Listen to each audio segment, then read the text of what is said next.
Le jugement, bien aimé dans le Seigneur, entraîne forcément la condamnation. Comme nous avons défini tout à l'heure le jugement, comme le fait d'apprécier, ou encore le jugement, c'est une appréciation favorable ou défavorable portée sur quelqu'un ou sur quelque chose. Et nous avons dit que le jugement, c'est l'action de juger quelqu'un, c'est aussi l'action de juger, bien aimé, quelque chose, l'action de juger aussi une situation.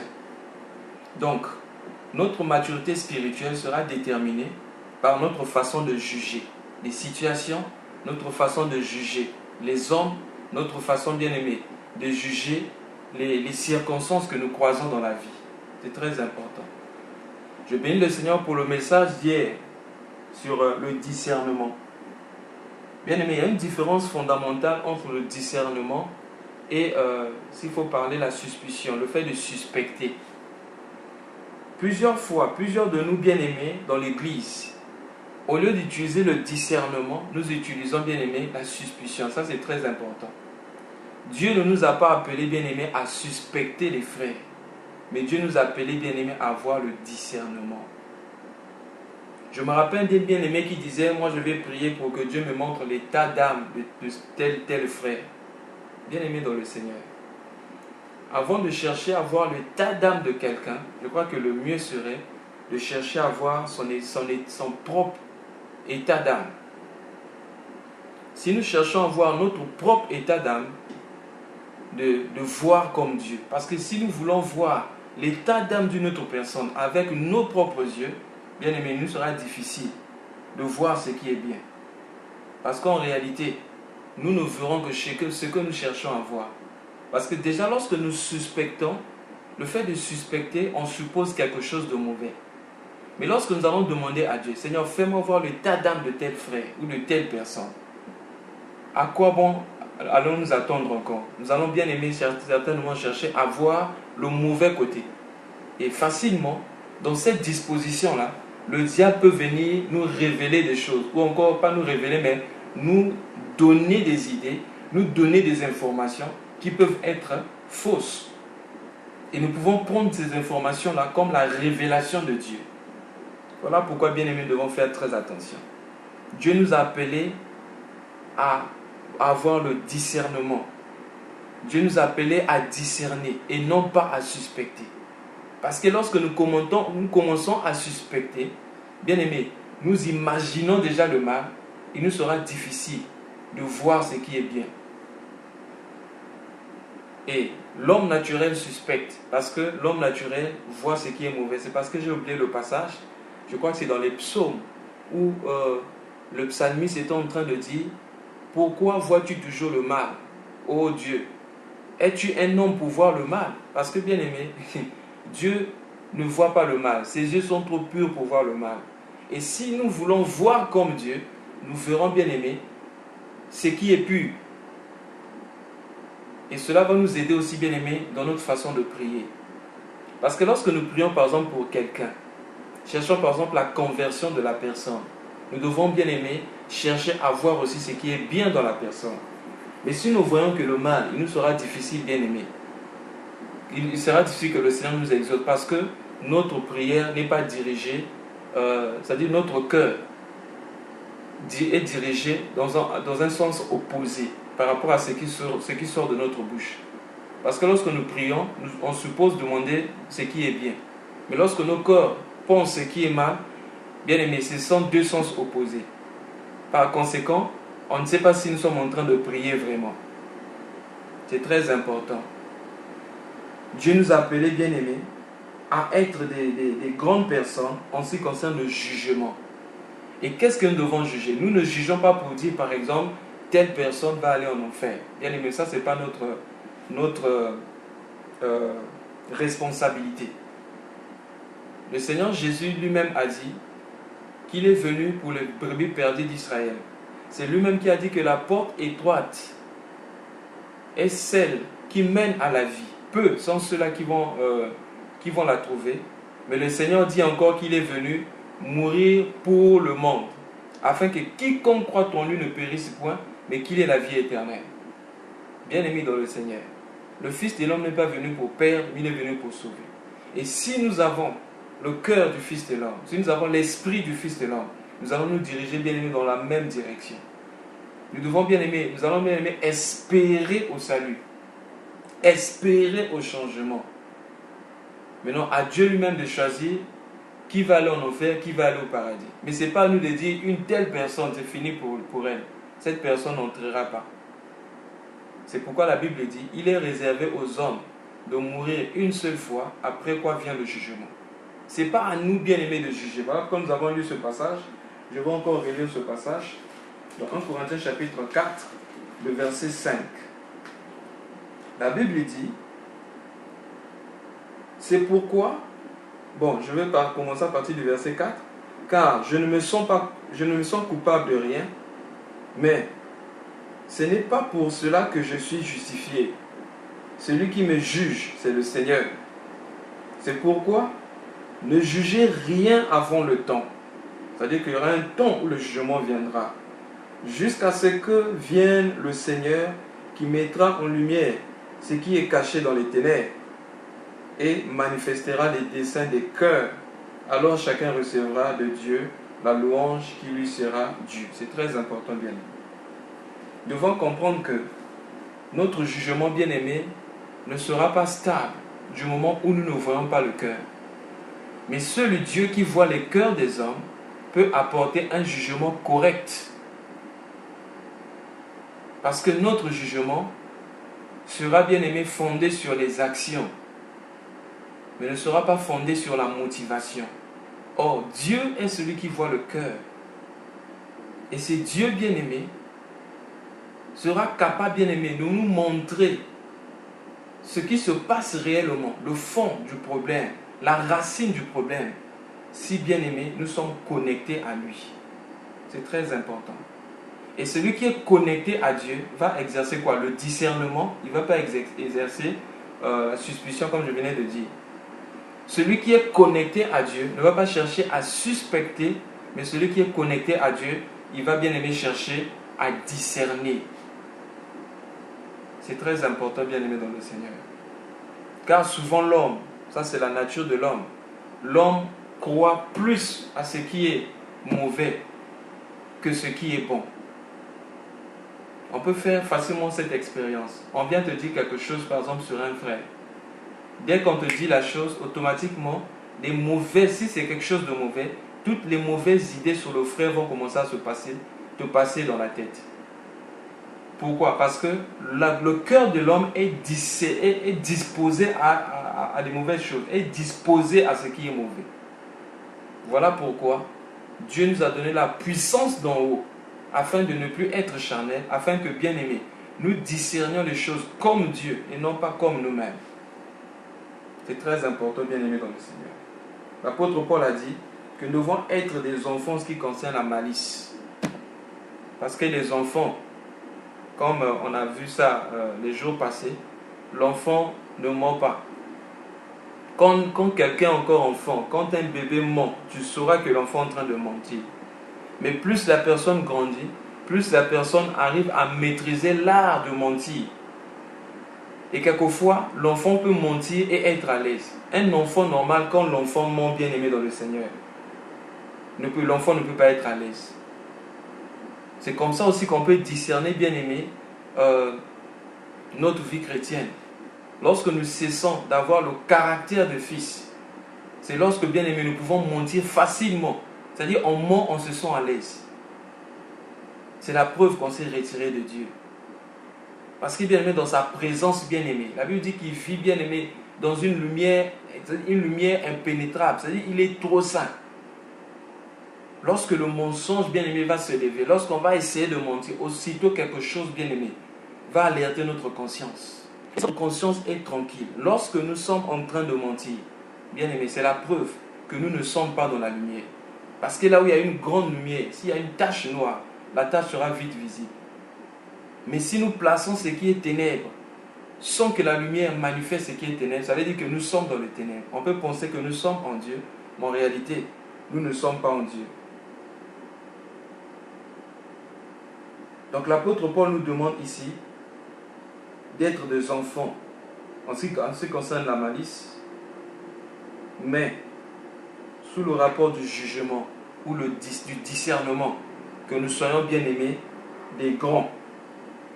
Alors pourquoi l'apôtre Paul dit ça? Pour comprendre ça, nous pouvons remonter au verset 18. Regardez ce que l'apôtre Paul dit. Au verset 18, il dit: je rends grâce à Dieu de ce que je parle en langue plus que vous tous. Parce que c'est très important de prendre souvent les versets par rapport à leur contexte pour bien comprendre ce que l'auteur veut dire. Il dit: je rends grâce à Dieu de ce que je parle en langue plus que vous tous. Mais dans l'église, j'aime dire 5 paroles avec mon intelligence, afin d'instruire aussi les autres, que 10 000 paroles en langue. Ensuite, il parle maintenant du jugement. C'est très important. Parce que plus haut, il leur dit: mais comment est-ce que vous n'arrivez pas à juger, à apporter un jugement correct en ce qui concerne vos assemblées? Un peu plus haut, il dit aux chrétiens de Corinthe, il dit: quand vous parlez tous en langue, si un non-croyant arrive, ne vous prendra-t-il pas tous pour des fous? Parce qu'il ne va pas comprendre, il ne sera pas édifié. C'est là que l'apôtre Paul fait la différence entre la prophétie et le parler en langue. Mais regardez aujourd'hui, les mêmes choses aujourd'hui. Si l'apôtre Paul était là, il allait écrire les mêmes choses à l'église. En ce qui concerne le jugement, bien-aimé, plusieurs chrétiens, nous autres, plusieurs chrétiens sont encore des enfants. On ne sait pas discerner ce qui est spirituel de ce qui est émotionnel. Voilà pourquoi on appelle tout le Saint-Esprit. Je bénis le Seigneur pour le message que le bien-aimé Paul nous avait donné la fois passée ici, concernant là où il y a l'Esprit de Dieu, là est la liberté. Et bien-aimé, c'est devenu courant aujourd'hui dans les églises où on dit: là où il y a l'Esprit de Dieu, là est la liberté. Donc tu peux faire la pagaille comme tu veux dans l'église, crier, sauter, on dit c'est là la liberté, tu peux sauter dans l'église. Alors que la liberté dont on parle, c'est la liberté à l'égard de la loi de Moïse. La liberté en ce qui concerne la mise en pratique de la parole. Parce que dans l'ancienne alliance, la loi de Moïse n'a fait que montrer à l'homme qu'il était pécheur. Et dans cette alliance-là, la loi était écrite, bien aimée, sur des tables. Mais la Bible dit: les jours viennent où j'établirai une alliance nouvelle avec mon peuple. Et cette alliance-là concernerait, bien aimé, il dit: dans cette alliance, j'écrirai mes lois sur la table, sur leur cœur. Et je serai leur Dieu et ils seront mon peuple. C'est-à-dire que dans la nouvelle alliance, nous avons la liberté de pratiquer le bien. Nous ne pratiquons pas le bien parce qu'il y a quelqu'un qui nous regarde à côté ou parce que nous avons peur d'être lapidés, mais nous faisons le bien parce que c'est notre nature. Mais aujourd'hui dans l'église, on dit là où il y a l'esprit, c'est là qu'il y a la liberté. Ok, commencez, là même, vous voyez même celui qui dirige la prière demander aux gens de parler en langue. Commencez, démarrez maintenant le parler en langue. C'est la liberté, crier. Non, bien aimé dans le Seigneur. On voit même aujourd'hui dans l'église le parler en langue qui arrête la prière, qui arrête plutôt la parole de Dieu. On arrête la parole parce qu'il y a quelqu'un qui parle en langue. Après, il n'y a pas une interprétation. Oh bien-aimé dans le Seigneur, l'esprit est toujours connecté à la parole. Quel est cet esprit-là qui va venir arrêter la parole de Dieu? La Bible dit: au commencement était la parole. La parole était avec Dieu et la parole était Dieu. Si l'apôtre Paul était vivant aujourd'hui, il devait écrire à l'église actuelle pour dire: ne soyez pas des enfants en ce qui concerne le jugement. Pourquoi n'arrivez-vous pas à juger ce qui est spirituel de ce qui est charnel? Ce qui est spirituel de ce qui est émotionnel. L'église actuelle justifie la présence de Dieu par la quantité de cris. Donc quand il y a plus de cris, des gens qui ont beaucoup crié dans l'église, là on dit que Dieu était là. La Bible dit qu'un jour Dieu appela Élie sur la montagne. À un moment, Élie a vu la tempête qui s'élevait. Il y avait la tempête. Dieu n'était pas dans la tempête. Le tremblement de terre, Dieu n'était, même dans le feu, Dieu n'était pas là. Mais lorsque Élie a écouté, simplement une douce voix, des murmures bien aimés, il a compris que c'était Dieu, il a enveloppé son visage. Parce que Dieu se trouve bien aimé dans la parole. L'esprit sont la parole bien aimée. ça va conduire, bien aimé, à la mort spirituelle. L'esprit sans la parole, ça ne peut rien produire. La Bible dit dans Genèse chapitre 1, verset 1. Au commencement, Dieu créa les cieux et la terre. La terre était informe et vide. Mais que faisait l'esprit?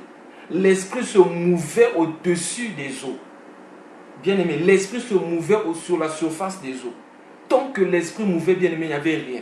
Mais lorsque Dieu a parlé, bien aimé, il y a la manifestation de quelque chose. Pour dire que pour qu'il y ait la manifestation, il faut que la parole et l'esprit s'accordent. Si nous cherchons simplement l'esprit sans la parole, bien aimé, ça sera difficile. Mais si nous cherchons seulement la parole sans l'esprit aussi, ça sera difficile. Donc il faut que la parole et l'esprit marchent ensemble. En effet, pour que l'église avance, il faut que ces deux pieds soient là. Le pied qui marque l'esprit et le pied qui marque la parole. Donc la parole et l'esprit, gauche, droite, ainsi l'église avance. Et nous verrons la manifestation, bien aimé, du Fils au milieu de nous. Voilà pourquoi nous devons, bien aimer, discerner notre vie, juger, ne pas être des enfants en ce qui concerne le jugement. Ne pas juger les hommes, mais commencer par se juger soi-même. C'est ainsi que nous allons connaître et comprendre, bien aimé, les voies de Dieu. Et c'est ça, bien aimé, la maturité spirituelle. On reconnaît un chrétien mature, bien aimé, par sa capacité, bien aimé, de discerner. Sa capacité de comprendre les choses, de discerner les problèmes qui arrivent. Sa capacité aussi de discerner, comme disait le bien-aimé Paul hier, quand quelqu'un parle, tu peux discerner par quel esprit la personne est en train de parler. Car on peut dire une bonne chose, mais bien-aimé est dire cette chose avec un mauvais esprit, c'est-à-dire qu'on dit quelque chose de bien, mais être conduit par un mauvais esprit. Vous savez que lorsque Jésus avait révélé à ses apôtres qui partaient à la croix, Pierre, qu'est-ce que Pierre va dire à Jésus? À Dieu cela ne plaise. Cela n'arrivera pas. Pourquoi?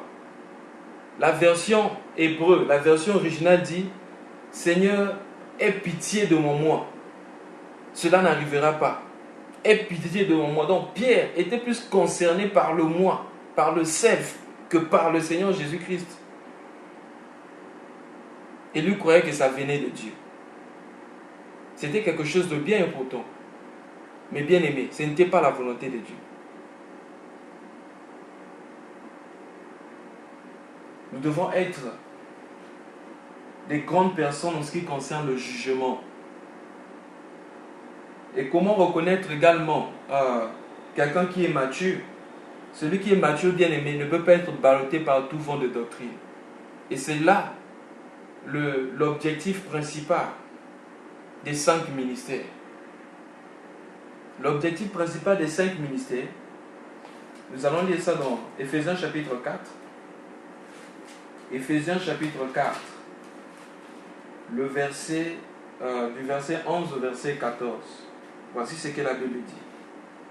Et il a donné les uns comme apôtres, les autres comme prophètes, les autres comme évangélistes, les autres comme pasteurs et docteurs, pour le perfectionnement des saints en vue de l'œuvre du ministère et de l'édification du corps, jusqu'à ce que nous soyons tous parvenus à l'unité de la foi et de la connaissance du Fils de Dieu, à l'état d'homme fait à la mesure de la stature parfaite de Christ. Verset 14. Afin que nous ne soyons plus des enfants flottants et emportés à tout vent de doctrine, par la tromperie des hommes, par leur ruse, dans les moyens de séduction. Bien-aimés dans le Seigneur. Les 5 ministères ont été donnés, bien-aimés, pour l'édification des saints. Chaque saint. Et pour que nous formons tous, bien-aimés, ce corps-là, le corps de Christ. Mais il faut bien aimer la croissance spirituelle. Est-ce que nous sommes en train de croître dans le Seigneur? Lorsque nous recevons le message, bien-aimés, nous devons croître. Mais celui qui a grandi dans le Seigneur, la Bible dit, il ne pourra pas se laisser emporté à tout vent de doctrine. Parce que, bien aimé, il y aura plusieurs doctrines, plusieurs enseignements en ce temps de la fin. Et un signe par rapport à l'enseignement qui sera inspiré par le démon, c'est tous ces enseignements-là qui ne seront pas centrés sur la personne de Christ. Mais regardez aujourd'hui l'Église. Comment est-ce que les hommes courent après les prophètes, courent après le don de guérison, les dons de prophétie. Voilà pourquoi aujourd'hui, par exemple en Afrique, au Congo, il y a eu il y a maintenant des journées spéciales de, comment on appelle ça là, de consultation prophétique. C'est-à-dire que les gens savent que s'ils vont là-bas, ils vont recevoir quelques prophéties. Mais pourquoi toutes ces choses? Parce que, bien aimé, nous ne voulons pas grandir dans notre vie spirituelle. Bien aimé, est-ce que le fait de ne pas grandir dans notre vie spirituelle nous inquiète? Est-ce que cela nous inquiète-t-il? Nous devons nous poser des questions. Est-ce que c'est un problème? Parce qu'aujourd'hui, par exemple, tu places par exemple un enfant, tu envoies l'enfant à l'école. Après 10 ans, l'enfant est toujours au CP1. Après 15 ans, l'enfant est toujours au CP1.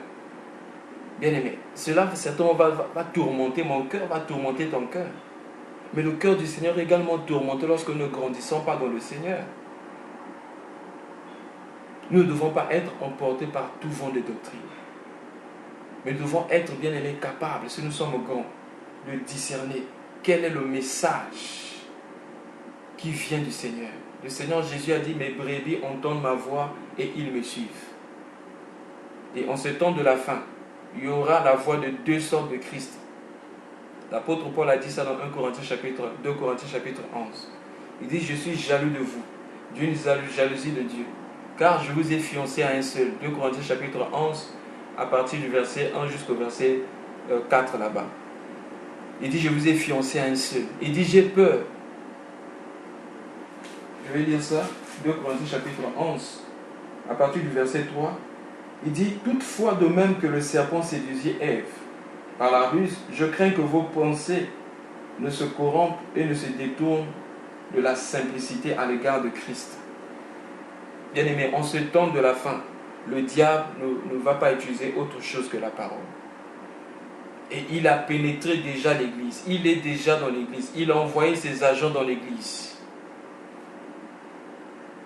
pour donner un autre enseignement. Et cet enseignement-là, c'est ce qu'on peut continuer au verset 4. Car si quelqu'un vient vous prêcher un autre Jésus, celui que nous vous avons prêché, ou si vous recevez un autre esprit que celui que vous avez reçu, ou un autre évangile que celui que vous avez embrassé, vous le supportez bien. Donc, lorsqu'on prêche un autre évangile, celui qui n'a pas le discernement va croire que cela vient de Dieu. N'oublions pas, les miracles seront en ce temps de la fin. Bien aimé, le moyen que le malin va utiliser pour séduire plusieurs personnes.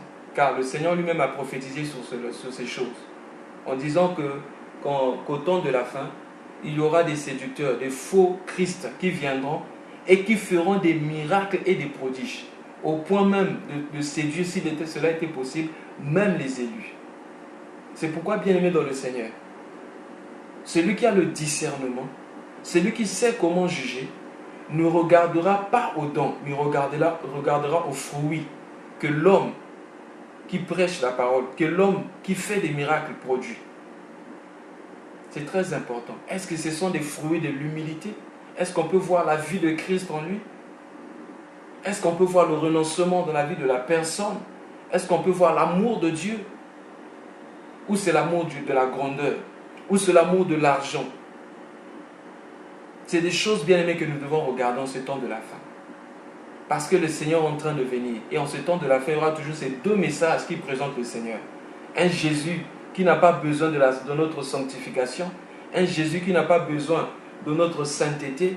Un Jésus qui n'a pas besoin de notre conversion. Qui ne regarde même pas notre croissance spirituelle. Mais un Jésus qui regarde seulement à notre croissance matérielle. Un Jésus qui ne regarde qu'à notre développement, notre croissance financière. Un Jésus qui veut seulement nous rendre riches. C'est le Jésus qui est prêché aujourd'hui. Un Jésus qui veut nous donner des voitures, des maisons, des avions. Un Jésus qui veut seulement... je ne dis pas que toutes ces choses sont mauvaises, hein, mais je veux simplement dire que nous ne devons pas chercher en premier lieu ces choses. Mais c'est l'évangile bien-aimé qui est prêché aujourd'hui dans les églises. L'évangile qu'on appelle l'évangile de la prospérité. L'évangile qui dit aux gens, venez à Jésus, vous allez commencer à bien manger. Venez à Jésus, vous aurez des voitures. Venez à Jésus, vous aurez des avions. Venez à Jésus, vous aurez telle chose. Mais Jésus qui ne nous libère pas du péché. Bien-aimé dans le Seigneur.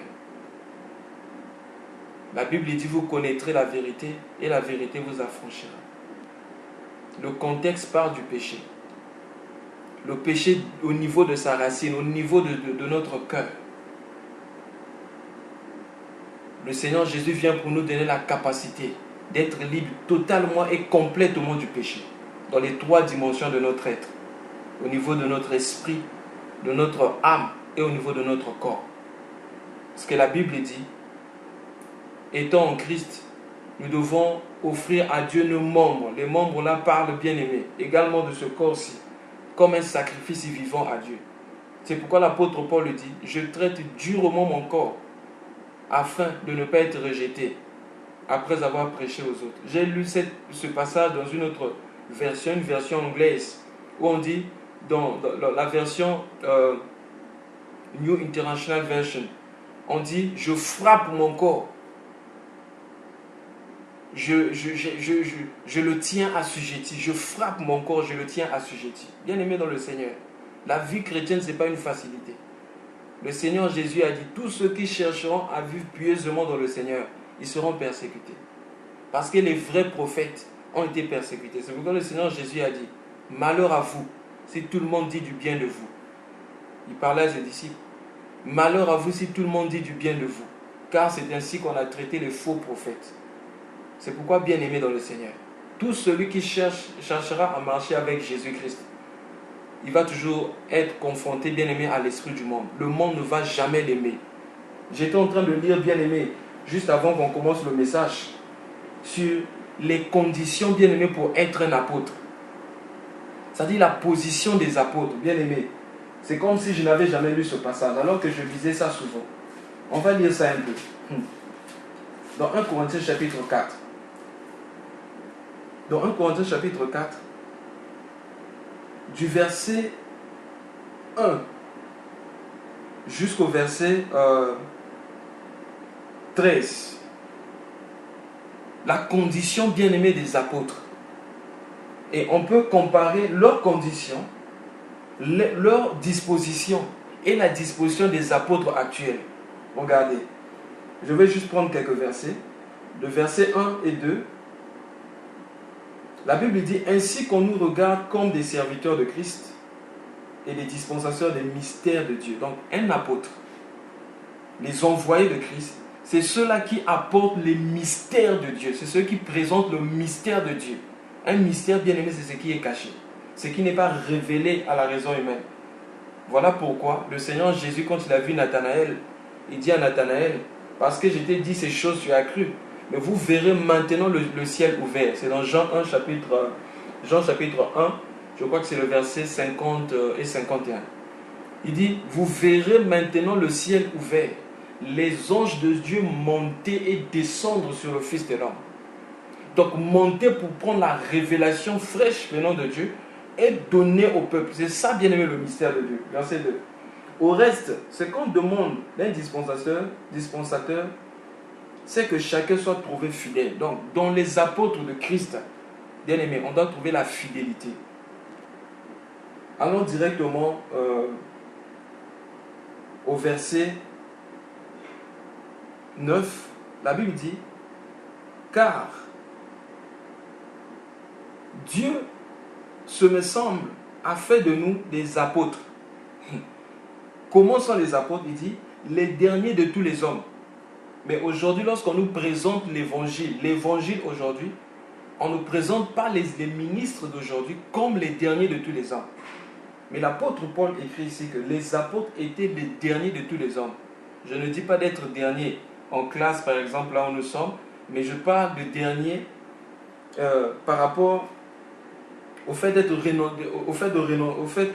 par rapport au renoncement. Regardez, les derniers de tous les hommes, les condamnés à mort. Donc, un apôtre était condamné à mort. Voilà pourquoi l'apôtre Paul pouvait dire que je ne sais pas s'il faut rester dans ce corps ou il faut aller de l'autre côté. Mais pour votre croissance spirituelle, je préfère rester encore dans ce corps. Voilà pourquoi la Bible dit dans le livre d'Apocalypse, ils ont vaincu à cause du sang de l'agneau et de la parole de leur témoignage. Et la Bible dit, ils ont offert leur vie pour ne pas craindre la mort. Bien-aimés dans le Seigneur. Les apôtres, ceux qui suivent le Seigneur Jésus-Christ, bien-aimés, ce sont des condamnés à mort. Je continue. En quelque sorte, puisque nous avons été en spectacle au monde, aux anges et aux hommes. Verset 10. Nous sommes fous à cause de Jésus. Pourquoi? Parce que selon la sagesse du monde est une folie auprès de Dieu et la sagesse de Dieu est une folie pour le monde. Donc le monde doit considérer notre sagesse comme une folie. Comment est-ce que par la mort d'un seul homme à la croix, toute l'humanité va être sauvée? C'est une folie. Qui peut croire à cela? Voilà pourquoi. Voilà pourquoi lorsque nous lisons la prophétie concernant le Seigneur Jésus-Christ, le Seigneur Jésus-Christ dans Ésaïe chapitre 53, j'aime beaucoup ça. La Bible dit, lisons un peu ça. Parlons du Seigneur Jésus-Christ. Ésaïe chapitre 53. La Bible dit ceci. Qui a cru à ce qui nous était annoncé?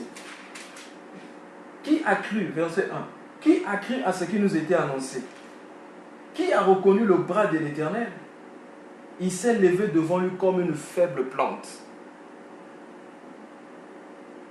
Comme un rejeton qui sort d'une terre desséchée. Il n'avait ni beauté ni éclat pour attirer nos regards. Et son aspect n'avait rien pour nous plaire. Oh, bien-aimé dans le Seigneur. Je bénis le Seigneur pour la révélation que le bien-aimé Gauthier nous avait donnée ce jour-là. J'ai été richement béni par son ajout. Quand il présentait la trahison de Judas, le bien-aimé Gauthier avait dit, en réalité, si Judas avait embrassé Jésus pour indiquer que c'était lui qu'on devait arrêter, c'était parce qu'en réalité, Jésus-Christ n'avait rien pour attirer les regards des gens. Alors, quelqu'un qui n'a rien pour attirer les regards, il faut quelqu'un faut une personne pour les orienter vers cette personne-là. J'ai été béni par ça. Bien aimé. Il n'avait rien pour attirer nos regards. Mais aujourd'hui, le ministère est proposé comme, c'est-à-dire que c'est lui qui doit attirer les regards. Voilà pourquoi il y a on fabrique des cols pastoraux, des habits sacerdotaux. On veut attirer les regards par les noms des bishops, trishops, général, etc. Bien aimé. Il n'y avait rien, bien aimé, pour attirer nos regards. Qui a cru à ce qui nous était annoncé? Pourquoi? Parce que lui, c'est le Seigneur. Lui, le roi. Généralement, bien aimé, les rois qui viennent pour vaincre, bien aimé, ils font leur entrée triomphale, bien aimé, sur des chevaux. Mais notre roi, tellement qu'il était saint, il est rentré, bien aimé, sur l'âne. Un animal, bien aimé, faible, pour montrer, bien aimé, sa faiblesse. Et bien aimé, c'est comme ça, bien aimé, que nous faisons notre entrée. Nous sommes faibles par rapport au monde. Bien aimé, regardez. On continue. La Bible dit par rapport aux apôtres, au verset 10, il dit, vous êtes honorés et nous sommes méprisés. Les apôtres ne cherchaient pas la gloire des hommes. Ils étaient même méprisés. Regardez. On dit, jusqu'à cette heure, nous souffrons la faim, la soif, la soif, la nudité. Nous sommes maltraités, errants ça et là. Aujourd'hui, on justifie la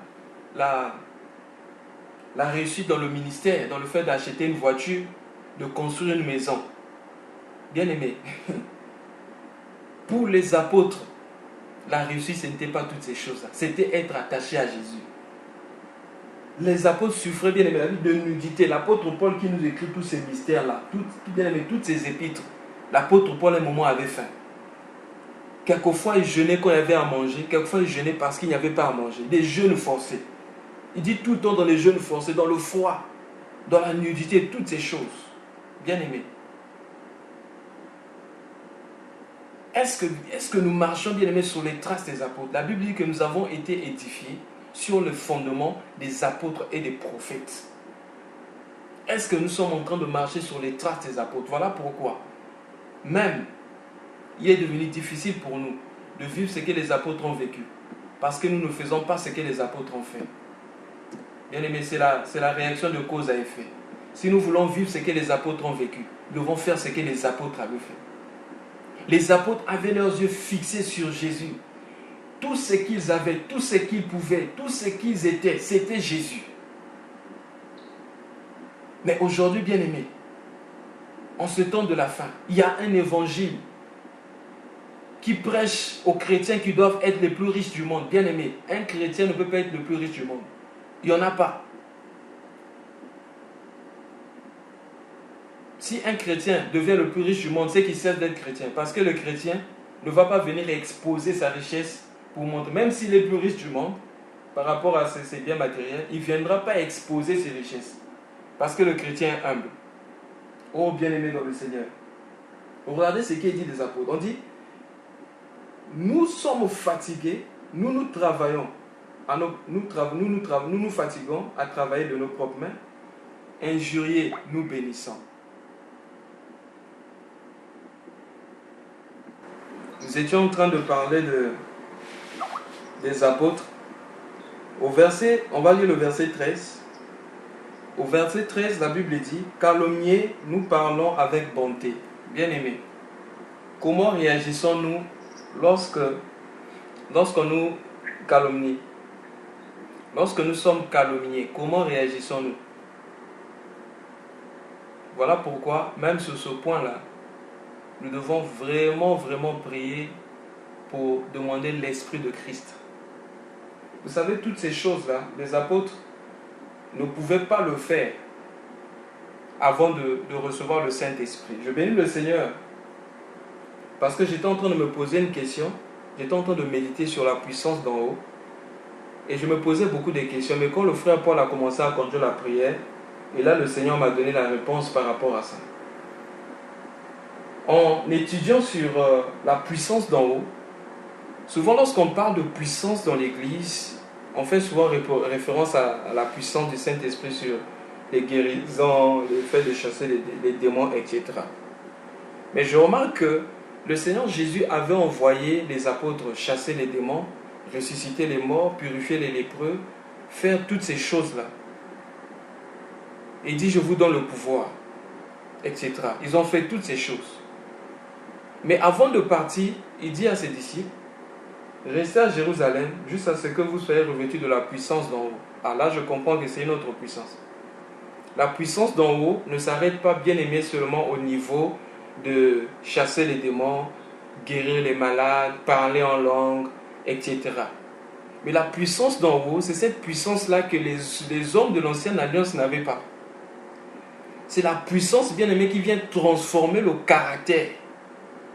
Avant, les apôtres bien-aimés ne pouvaient pas vivre ces choses. Voilà pourquoi nous voyons l'incident où cet homme-là, quand cet homme-là voulait arrêter Jésus, l'apôtre Pierre avait arraché l'oreille en utilisant son couteau. Parce que là, c'est la puissance d'en haut qui nous donne la maîtrise de soi. C'est la puissance d'en haut qui peut nous donner la capacité, bien-aimé, d'accepter d'être calomnié. Je me souviens encore une fois, un bien-aimé, une fois, il m'avait été révélé qu'il y a deux bien-aimés. Les bien-aimés pour qui bien-aimé, je portais bien-aimé, c'est bien-aimé dans le cœur. Je priais pour eux, etc. Mais je vais apprendre que ces bien-aimés avaient parlé de moi en mal. Deux frères, un frère et une soeur, en mal. Auprès d'une personne du dehors. Bien-aimé, quand j'ai appris ça, ça m'avait fait très mal au cœur. Et qu'est-ce que je me disais en moi-même? Donc ça c'est une façon de me remercier. Et là l'esprit va me répondre, va aussitôt me réprimander cette attitude-là. Et l'esprit va me dire en réalité, quand tu servais le Seigneur ou quand tu pries pour ces frères-là, tu t'attendais à quelque chose. Tu t'attendais peut-être à un respect. Et bien aimé, je me suis repenti par rapport à ces choses. Et j'ai prié le Seigneur depuis ce jour. Père, que je ne fasse pas pour attendre quelque chose d'un homme, mais que je fasse simplement pour toi. Bien aimé, c'est pas facile que quelqu'un bien aimé qui est proche de toi, pour qui tu pries. Je crois que l'une des causes que le Seigneur avait, pour lequel le Seigneur avait permis que Judas trahisse le Seigneur Jésus-Christ, parce que bien aimé, la trahison d'un proche fait plus mal que la trahison de quelqu'un de loin. Quelqu'un que tu connais déjà comme ton ennemi, si tu entends cette personne parler en mal de toi, ça va te faire moins mal que cette personne qui est juste à côté de toi. Peut-être que vous venez de manger ensemble comme le Seigneur Jésus-Christ avec Judas. Bien, mais j'avais très mal au cœur. Mais la puissance d'en haut m'a libéré de cela. Qu'est-ce que je veux dire? La puissance d'en haut, le Saint-Esprit, c'est une réalité. C'est cette puissance-là, bien aimé, qui vient nous délivrer. C'est l'Esprit de Dieu en nous, la personne de Dieu en nous, qui donne la capacité de vivre la vie de Dieu. C'est ça la puissance d'en haut. Et c'est ça qui n'était pas avant que le Saint-Esprit ne descende sur les apôtres. Voilà pourquoi à tout moment ils cherchaient à savoir qui était le plus grand, qui était le meilleur parmi eux, où Jacques et Jean pouvaient dire, Seigneur, s'il te plaît, quand tu viendras dans ta gloire, moi je serai à gauche et mon frère à droite, etc. Pourquoi? Parce qu'ils n'avaient pas la puissance d'en haut. Quand la puissance d'en haut vient, la puissance d'en haut impose l'humilité. La puissance d'en haut, bien aimé, conduit, bien aimé, à tout ce qui a été cité ici, bien aimé. Les critères d'être un apôtre. Tu dois être fidèle. Tu dois accepter d'être calomnié et reprendre par ce qui est bien. Les critères d'être un apôtre. La Bible dit, injurier, mais nous bénissons. Bien aimé, on t'injurie, mais tu bénis. Pas tu bénis simplement pour dire que Dieu te bénisse, mais dans le cœur tu maudis. Non, parce qu'il y a des gens comme ça. On l'injurie, il dit que Dieu te bénisse, mais dans le cœur là-bas, il s'est fâché. Non. Quand les apôtres disaient que Dieu te bénisse là, c'était leur intérieur et leur extérieur.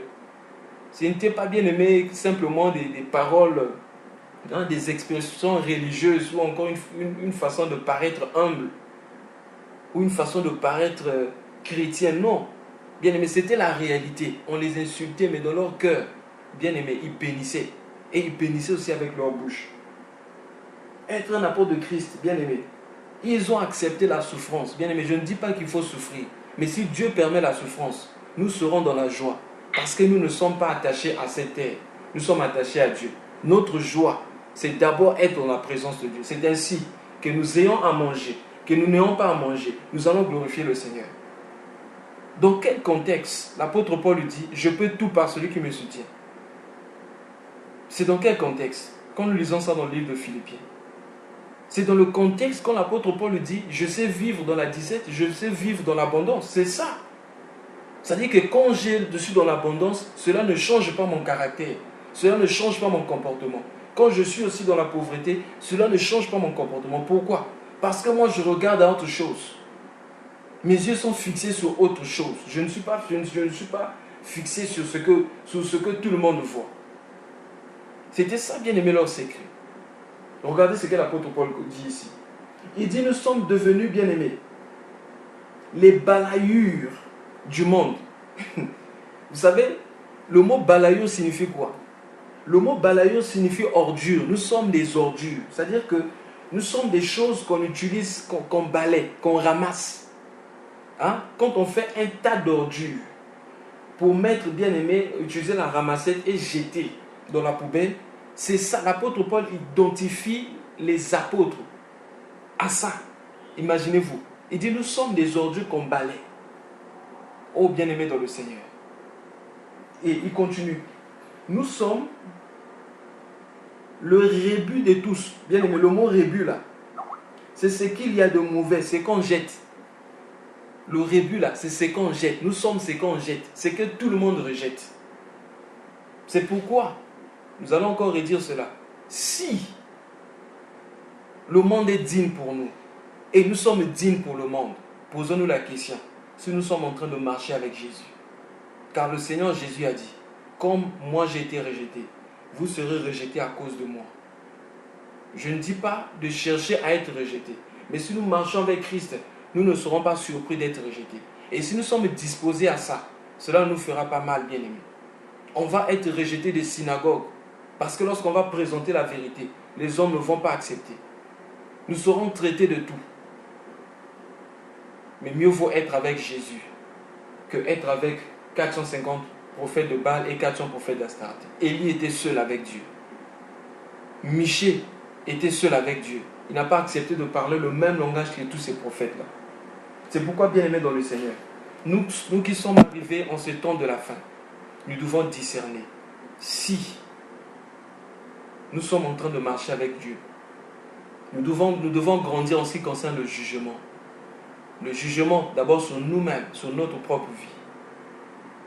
Comme je disais tout à l'heure, ne pas suspecter, mais discerner. Discerner notre propre vie. Même lorsque nous sommes en train de regarder, voir quelque chose de mal dans une personne, lorsque nous voulons dire quelque chose, est-ce que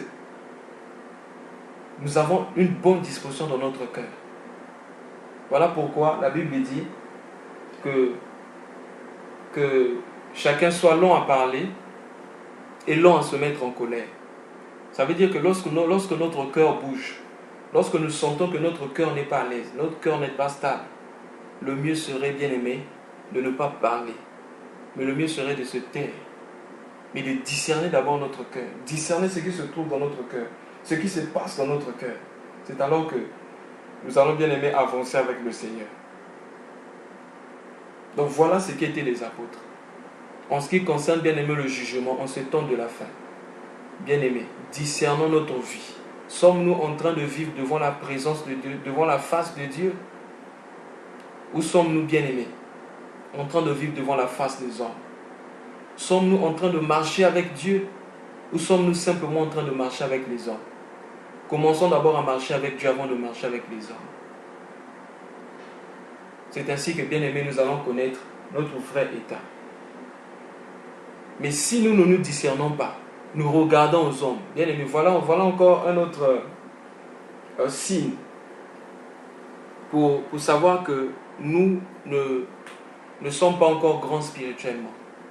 Lorsque nous commençons à beaucoup juger les hommes, à condamner les hommes, bien aimés, c'est la preuve que nous avons régressé en ce qui concerne notre vie spirituelle. C'est très important. Vous savez, l'esprit de condamnation, d'accusation avait commencé lorsque l'homme est tombé dans le péché. C'est lorsque le péché est entré que l'homme a commencé à condamner sa femme. Et la femme a condamné le serpent, etc. Sommes-nous toujours en train de condamner les hommes? À voir le péché dans les hommes, il nous sera difficile de voir le péché en nous. Mais si nous avons nos yeux fixés sur le Seigneur, lorsque nous verrons le péché dans la vie d'une personne, ça sera pour nous une occasion pour prier pour la personne. Mais pas une occasion pour nous de nous sentir bien-aimés, saints ou purs. De peur que cela nous entraîne au complexe de supériorité en ce qui concerne notre vie spirituelle. Mais aussi longtemps que nous aurons nos yeux fixés sur le Seigneur, bien-aimés dans le Seigneur, nous aurons un jugement correct. Nous n'allons pas traiter les actions, nous allons bien aimer traiter la racine du problème. Pour détruire un arbre, il faut l'attaquer par la racine. Si tu attaques l'arbre au niveau des branches, bien aimées, tu ne fais rien. Mais si tu attaques l'arbre au niveau de la racine, c'est ainsi que tu vas détruire l'arbre au niveau de sa racine et tu verras que l'arbre disparaîtra. De même, le Seigneur Jésus a dit, déjà, c'est Jean qui a parlé, Jean-Baptiste, il dit, a cogné et déjà mise au niveau des racines, tout arbre qui ne porte pas de bons fruits sera coupé. Pourquoi la racine?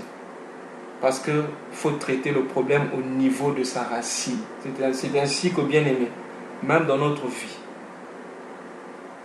si nous ne nous jugeons pas au niveau de la racine, voir le fondement, la racine du problème dans tout ce qui se passe dans notre vie, il nous sera difficile, bien aimé, de connaître la victoire dans notre vie chrétienne. Que le Seigneur nous bénisse.